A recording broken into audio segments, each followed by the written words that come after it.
Rome was an empire built on conquest, and conquest bred slavery. Beneath the marble temples, beneath the triumphal arches, beneath the thunder of legions marching across the world lay the broken backs of millions of slaves.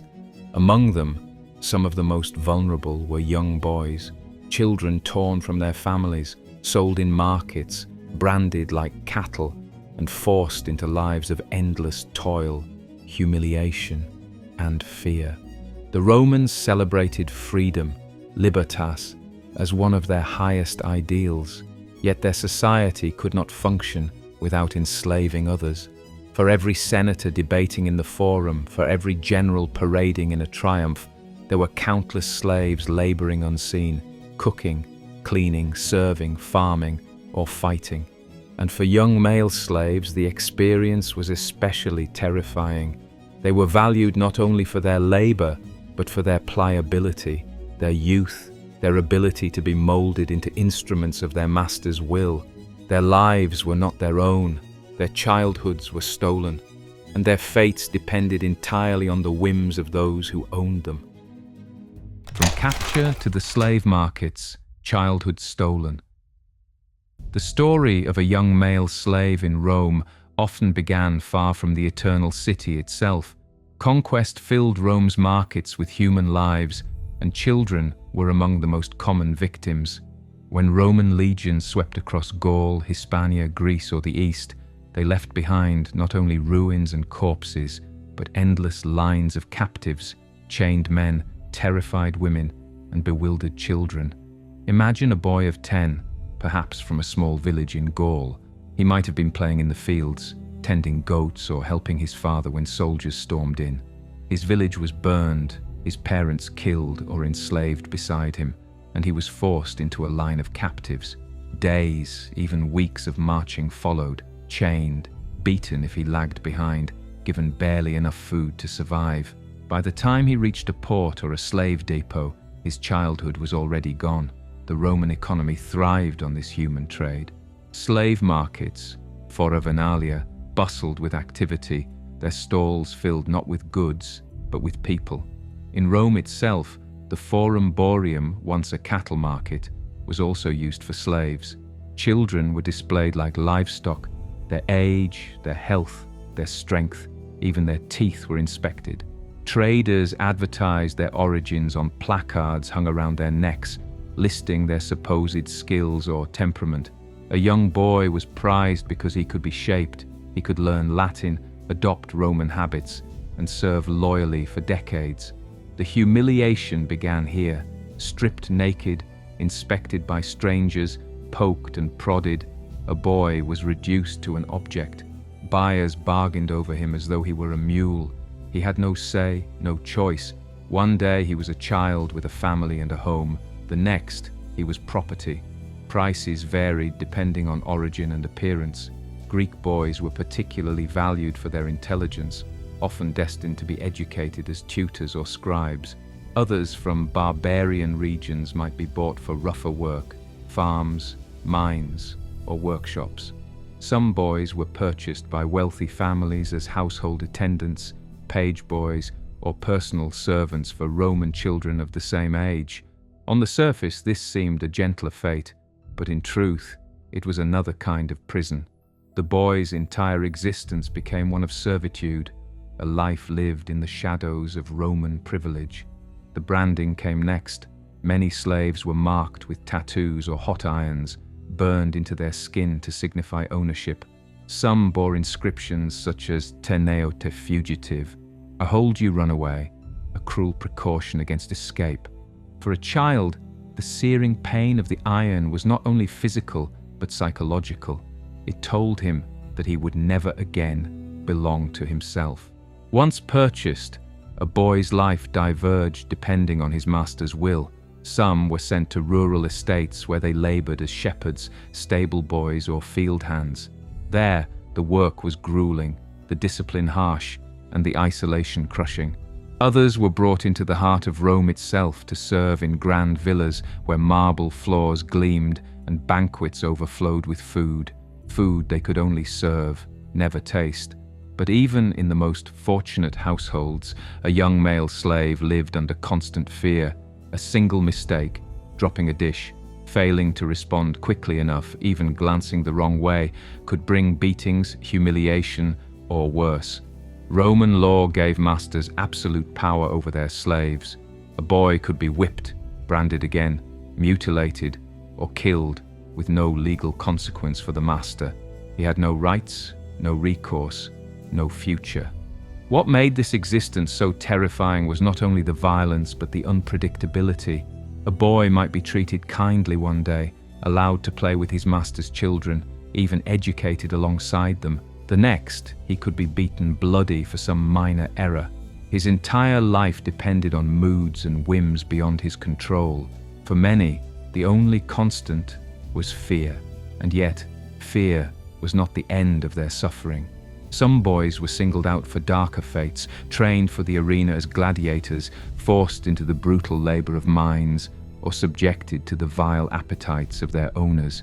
For them, the slave market was only the beginning of a life that would strip them of innocence, dignity, and sometimes even humanity itself. In the end, the terrifying truth was this: for a young male slave in ancient Rome, there was no childhood. There was only capture, humiliation, and the endless shadow of servitude. Daily life of a young slave: servitude, violence, and survival. To understand the true terror of life as a young male slave in Rome, one must strip away the illusion of marble villas and Roman grandeur and step into the shadowy corners of their existence. Daily life for these boys was not measured in years or seasons, but in commands shouted, lashes given, and tasks completed under threat of punishment. A boy owned by a wealthy Roman family would begin his day long before his masters stirred. At dawn, while the household still slept, he was already awake, sweeping courtyards, kindling fires, fetching water, and preparing for the day's demands. If his master's son wanted his sandals polished, the slave boy polished them. If his mistress wished for her jewelry box brought from her chamber, the boy sprinted to obey. He moved quickly, silently, like a shadow, for any hesitation could mean a beating. The wealthier the household, the more roles such a boy might serve. He could be assigned as a pure delicatus, a personal attendant to his master or mistress, a status that outwardly seemed privileged but was in truth a cage of dependence and fear. Such boys were always nearby, standing silently during meals, attending banquets to refill cups, waiting at their master's side during public appearances. They were seen but never heard, present but never acknowledged, except as tools. The expectations were crushing. They were to anticipate commands before they were given, to endure scolding without reply, to bow their heads in submission no matter the humiliation. And humiliation was constant. Masters would strike them for amusement, trip them in front of guests, or make them serve as examples of obedience. For a boy raised in this environment, fear was not a passing emotion. It was the air he breathed. Outside the city, life was even harsher. A boy sent to a farm or villa rustica faced grueling labor from dawn until dusk. He carried water to the fields, tended livestock, scrubbed tools, or labored in vineyards. Though too young for the heaviest work, he was pushed beyond his strength, beaten if he faltered, expected to grow into the toil of a man long before his body was ready. Here too fear governed life, the fear of the overseer, the villicus, who carried the whip and wielded it freely. And beyond farms lay the mines, the darkest fate of all. Children were sometimes consigned to this living hell, forced to crawl into narrow shafts to dig ore, to carry loads of stone heavier than their own frail frames. Roman writers themselves described mine slavery as a sentence worse than death, and for boys, it often was. Many never emerged again, their childhoods buried in darkness and dust. Yet even those in the household of a kind master were never safe. Roman law granted masters the right of life and death over their slaves. A boy who dropped a dish at dinner could be flogged until his back bled. A boy accused of theft, whether guilty or not, could be branded again, his forehead seared with the mark of shame. The philosopher Seneca, though critical of excess cruelty, admitted that many Romans delighted in punishing slaves for sport, testing their endurance as though they were animals. For boys, the psychological terror was magnified by their vulnerability. Unlike adult slaves, they had no memory of freedom to cling to, no past life to imagine returning to.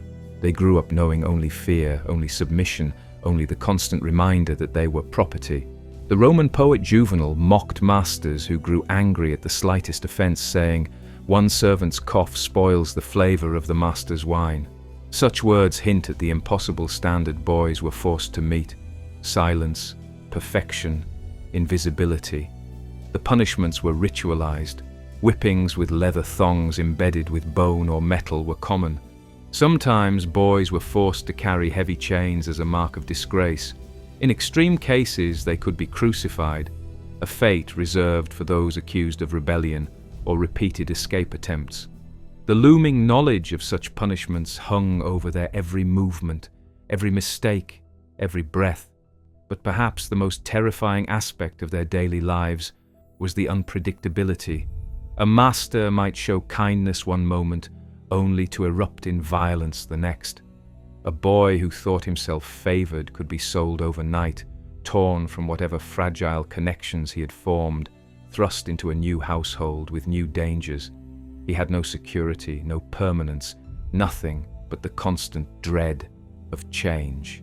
Survival then became an art. Some boys learned to read their master's moods, to anticipate anger and avoid it. Others cultivated silence, never speaking unless spoken to, never drawing attention.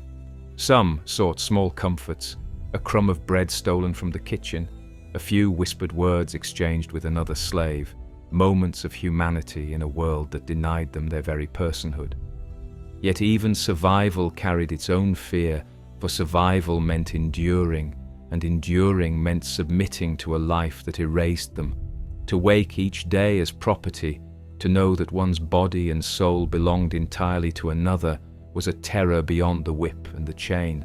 It was the terror of being stripped of identity itself. In the Roman imagination, a slave was not a person, but a tool, an instrumentum vocale, a speaking instrument, as one jurist described them. For young boys, this was more than a definition. It was their reality. Their lives were reduced to commands obeyed, tasks completed, punishments endured. And through it all, they remained children, boys who might once have laughed in fields or played in villages, now silenced, broken, and consumed by a system that saw them not as human beings, but as things. This was the daily life of a young male slave in Rome: relentless servitude, constant violence, the stripping away of innocence. And in every task, in every lash of the whip, in every whispered fear, lay the terrible truth. Their lives were not their own, and their futures held no promise of freedom. Exploitation, abuse, and the loss of innocence. If the daily grind of servitude and punishment stripped away the freedom of young male slaves, the darker truths of exploitation robbed them of something even more sacred: their innocence, their humanity, their very sense of self. For the Romans, boys were not only tools of labor, but also objects of indulgence, entertainment, and abuse. And in this, the terrifying cruelty of their lives reached its most chilling depths. To Roman eyes, the youth of these boys was both an advantage and a temptation.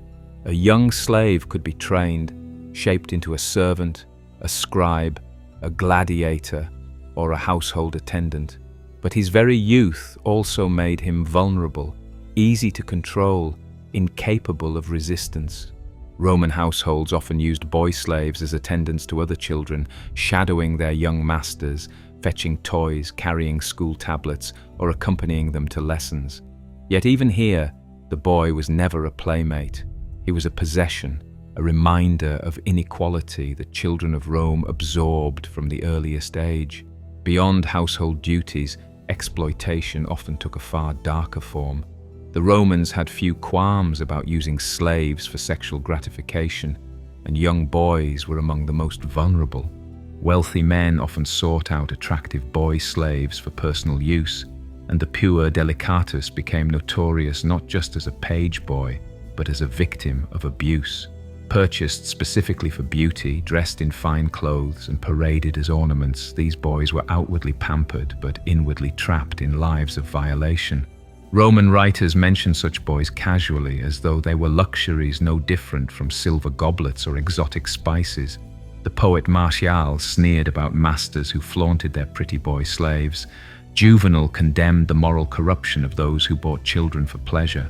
Yet such criticism was not rooted in compassion for the victims, but in disdain for excess. The boys themselves had no voice, no defense. Their suffering was simply a feature of Roman life, normalized, hidden in plain sight. For the boys subjected to this fate, the terror was constant. They lived not only in fear of the whip, but in fear of their master's desires. At any moment they could be summoned, their bodies used without consent, their youth consumed by the appetites of those who owned them. In such moments they ceased to be children at all. They were reduced to objects of fleeting pleasure, stripped of dignity, left with scars that no freedom, even if it ever came, could erase. Not all boys were confined to kitchens or bedrooms. Some were selected for the arena. Stronger boys, or those captured in large numbers from conquered tribes, were trained as gladiators, forced into a world of violence before their bodies had even fully grown. Gladiatorial schools, ludi, were places of brutal discipline. Boys consigned to them were fed to grow strong, drilled daily with wooden swords, taught to fight not for survival, but for the entertainment of others. The whip was constant here too. Trainers beat mistakes out of them, turning children into killers or corpses. For the Romans, there was nothing shocking about this. Gladiatorial games were spectacles of blood, and to see young fighters in the arena was simply another form of entertainment. Sometimes boys were matched against each other in staged fights, their deaths treated as novelties to amuse the crowd. For those forced into this path, childhood ended not with age, but with the clang of steel, the roar of spectators, and the certainty that their lives belonged to the sands of the arena. Other boys were pushed into roles of humiliation, dancers, singers, or entertainers at feasts. Some were dressed in women's clothes, mocked as playthings for the laughter of guests. The philosopher Seneca lamented the cruelty of Roman banquets, where boys were forced to serve naked or in chains, their humiliation part of the host's display of power. The fear in these moments was not just of the lash or the task, but of the gaze. To be reduced to a spectacle, laughed at, ogled, mocked, this was another form of violence, one that attacked the very core of the boy's identity. He was not allowed to be himself. He was only what others demanded he be. For these boys, the loss of innocence was absolute. They were denied the simple joys of childhood, play, family, safety. Instead, they learned obedience through pain, silence through humiliation, submission through terror. They grew up too quickly, aged by suffering, molded by fear. What is most chilling is how normal it all was to Roman society. The laughter of guests at a boy's humiliation, the roar of a crowd watching children in the arena, the casual words of a poet mocking a boy's beauty, all these testify to how ingrained this cruelty was. There was no outrage, no protest, no defense. For Rome, this was simply life. And yet, for the boys who lived it, it was a nightmare without end. Their childhood stolen, their innocence destroyed. They existed not as people but as property, bodies to be used, souls to be broken. This was the deepest terror of all, that for young male slaves in Rome, the very things that made them children, their vulnerability, their pliability, their innocence, were precisely what condemned them to the worst forms of exploitation. Their youth, which should have been their protection, became their curse. The fragile hope of freedom and the eternal terror of memory. For young male slaves in ancient Rome, the present was defined by fear, humiliation, and exploitation. Yet even within this nightmare, there flickered one possibility that offered both hope and torment: the dream of freedom. The Romans called it manumissio, manumission, the act by which a master might grant liberty to a slave. It was a thin thread, fragile and uncertain, yet it was the only future some boys could imagine. Manumission came in many forms. A master could free a boy formally before a magistrate, in front of witnesses, or by enrolling him as a freedman, libertas. Sometimes freedom was granted as a reward for loyal service, sometimes as a gesture in a master's will, sometimes purchased by the slave himself after years of saving small sums. For boys who grew up in households, the prospect of freedom was dangled before them like a distant prize.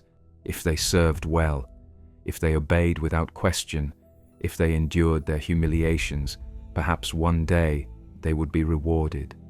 But this promise was itself a tool of control. Most never tasted freedom. The law may have allowed it, but a master's will determined everything. For every boy freed, countless others remained in chains until death, and even freedom was not true liberty. A freedman remained bound to his former master as a patron, obligated to serve him in many ways, marked forever by the stigma of slavery. For the boy who did achieve manumission, scars remained. He might walk the streets of Rome as a free man, but the brand on his skin, the memories of the lash, the echoes of his stolen childhood could never be erased. He would always remember the days when he was property, when his body was not his own, when survival depended on silence and submission. A few tried to seize freedom not through manumission, but through flight. Runaway slaves, fugitivi, were common enough that Rome developed an entire system for hunting them down. Advertisements were posted in forums describing missing slaves, complete with their age, appearance, and any brands on their bodies. Rewards were offered for their capture. Those who aided a runaway faced severe penalties. For a boy, escape was almost impossible. He lacked allies, resources, or knowledge of the vast empire. Even if he reached the countryside, his foreign accent or his branded skin gave him away.